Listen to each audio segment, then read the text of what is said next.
আছে ওখানে, যখন কাছে যায়, কাছে গিয়ে প্রাণান্ত হয়, ওখানে গিয়ে পানিটা পান করার জন্য আল্লাহ বলেন কাছে যখন যায়, হাত্তা ইযা জাহু লাম ইয়াজিদহু শাইয়া, কাছে গিয়ে তখন কিছুই পায় না।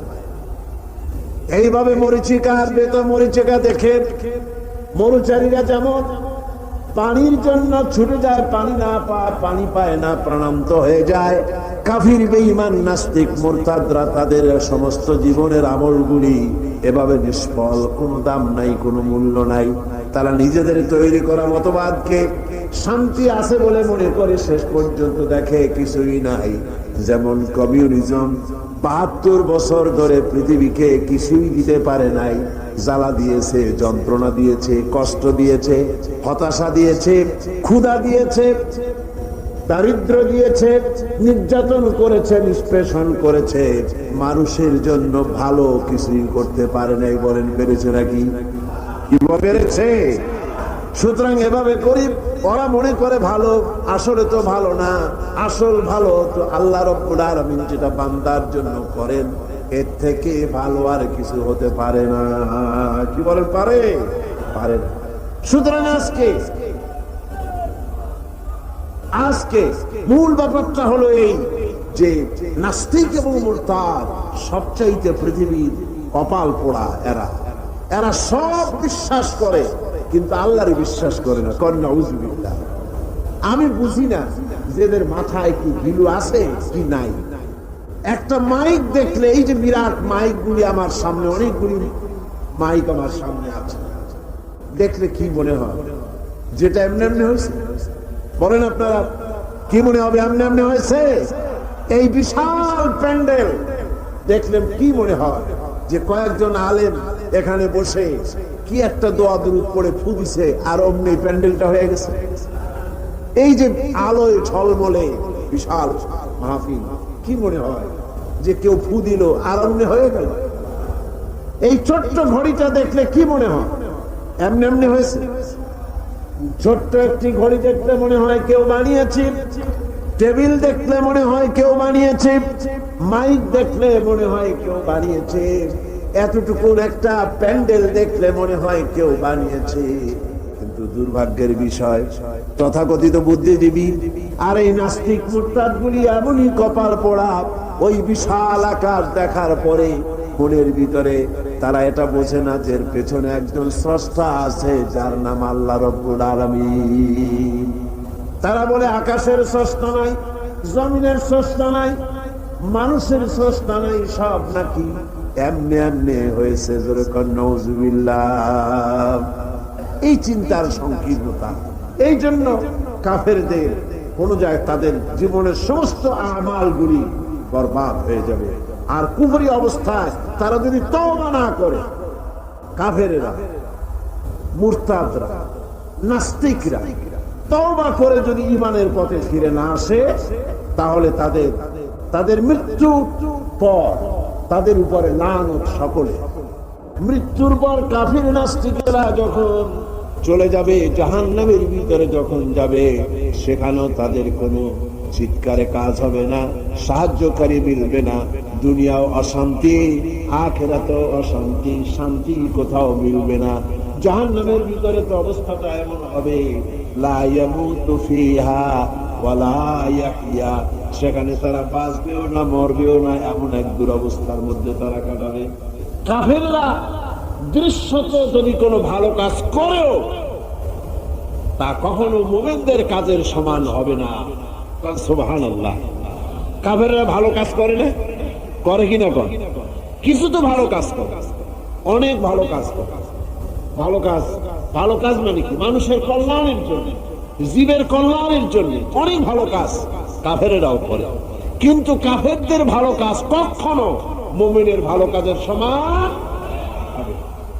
আল্লাহ রাব্বুল আলামিন বলেন, আজআলতুম সিকায়াতাল হজ্জ ওয়া ইমারাতাল মাসজিদিল হারামি কামান আমানা বিল্লাহি ওয়াল ইয়াউমিল আখির ওয়া জাহাদা ফি সাবিলিল্লাহি লা ইস্তাউনা ইনদাল্লাহ।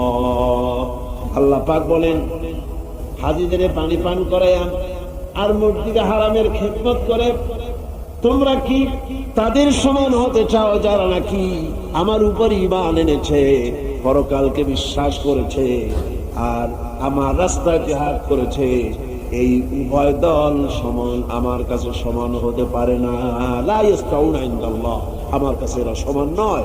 হাজিদের পানি পান করানো কাফেররা পান করাতো আর মসজিদ হারামের খেদমত করত, এই দিয়ে তাদের মনের মধ্যে একটা ফখর ছিল যে আমরাও তো মুসলমানের চাইতে ভালো কাজ কম করি না, আমরা হাজিদের পানি পান করাই, হাজিদের পানি পান করাই, তারপরে মসজিদ হারামের খেদমত করি, কম তো কিছু করি না।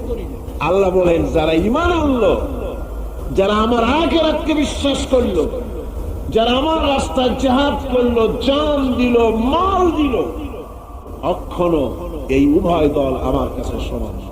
আল্লাযীনা আমানু ওয়া হাজারু ওয়া জাহাদু ফি সাবিলিল্লাহি বিআমওয়ালিহিম ওয়া আনফুসিহিম আ'যামু দারাজাতান ইনদাল্লাহ ওয়া উলাইকা হুমুল ফাইজুন।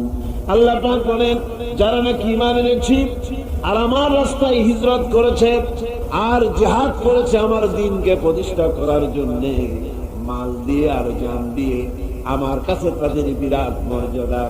আর ওরাই হলো কামিয়াব, ওরাই হলো সফল কাম, কিয়ামতের দিন তারাই সফল হবে। জোরে বলেন সুবহানাল্লাহ। সুতরাং কাফেরদের কোনো ভালো কাজও মুমিনদের কাজের সমান হবে না, এবং ভালো কাজের মূল্যায়ন কিয়ামতের দিন তাদের হবে না, কারণ তারা ভালো কাজগুলি করেছিল নিজেদের সুনামের জন্য, আল্লাহকে সন্তুষ্ট করার জন্য নয়। ভাইয়েরা আমার, ঈমানের এখানেই হচ্ছে ঈমানের এই গুরুত্ব। ঈমান আসল ব্যাপার, জীবনের সবচাইতে গুরুত্বপূর্ণ বিষয় হলো ঈমান। আল্লাহর উপরে ঈমান এনে সেই ঈমানের উপরে নিজেদেরকে যদি টিকায় রাখা যায়, আল্লাহর উপরে ঈমান এনে সেই ঈমান অনুযায়ী আল্লাহর হুকুম অনুযায়ী যদি জীবন পরিচালনা করা যায়, এটার নাম হচ্ছে ঈমান। এই ঈমানের গুরুত্ব কোরআন শরীফে সর্বাধিক দেওয়া হয়েছে। একটু জোরে সরে দরুদ শরীফ পড়েন। সালাতুনিয়া রাসূলুল্লাহ আলাইকুম সালামুয়া হাবিবাল্লাহ আলাইকুম সালাতুনিয়া রাসূলুল্লাহ আলাইকুম সালামুয়া হাবিবাল্লাহ আলাইকুম। ভাইরা আমার, সুতরাং ঈমানের মূল দাবি হচ্ছে আল্লাহর আনুগত্য করা এবং ইসলামের পূর্ণ আনুগত্য করা। আল্লাহ রাব্বুল আলামিন কোরআনে কারীমের মধ্যে বলেছেন, ইয়া আইয়ুহাল্লাযীনা আমানু দুখুলু ফিস সিলমি কাফা ওয়া লা তাত্তাবিউ খুতুওয়াতিশ শাইতান ইন্নাহু লাকুম আদুউম মুবিন। আল্লাহ পাক বলেন, হে বিশ্বাসীরা, হে ঈমানদারেরা, ইসলামের ভিতরে শুধু ঈমানের দাবি করলে হবে না, ইসলামের মধ্যে পরিপূর্ণ রূপে দাখিল হয়ে যেতে হবে, পরিপূর্ণভাবে 16 আনা দাখিল হওয়া লাগবে, অল্প একটু হলে হবে না। এই কথাটা আল্লাহ কাদেরকে বলছেন? মুমিনদেরকে। বলুন, কাদেরকে বলছেন? মুমিনদেরকে বলছেন। মুমিনদেরকে বলা হচ্ছে উদখুলু ফিস সিলমি কাফা, সিলমের মধ্যে, ইসলামের ভিতরে 16 আনা দাখিল হও, একটু আটটু হলে হবে না। আমরা তো 16 আনা দাখিল হই নাই, অল্প অল্প হয়েছে। কেউ তো নামাজ পড়ি আবার রোজা রাখি না, কেউ নামাজ পড়ি রোজা রাখি আবার যাকাত দেই না, কেউ তো যাকাত দেই তো ওসর দেই না, কেউ তো নামাজ রোজা করি আবার সুদি টাকার ব্যবসা করি, কেউ তো নামাজ রোজা করি আমার বাড়িতে বিবি পর্দায় থাকে না। এরকম করে 16 আনা ইসলাম কবুল করা হয় নাই বলে আল্লাহ পাক বলেন ঈমান আনা লাগবে, 16 আনা ঈমান, 16 আনা ঈমান।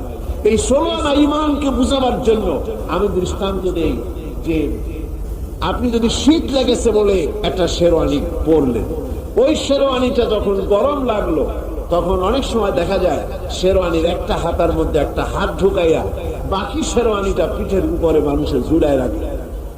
এখন এই অবস্থায় তাকে কি বলা যাবে যে শরণে যে পুরো সে গায়ে দিয়েছে? অনেকে আবার যদি কেউ প্যান্ট অথবা পায়জামা পরতে গিয়ে একটার মধ্যে পা ঢুকায় দিল, আর একটায় পা না ঢুকাইয়া প্যান্টের বাকি অংশ রাস্তা রাস্তা টানতে টানতে আনবে, সে প্যান্ট পরেছে, এটা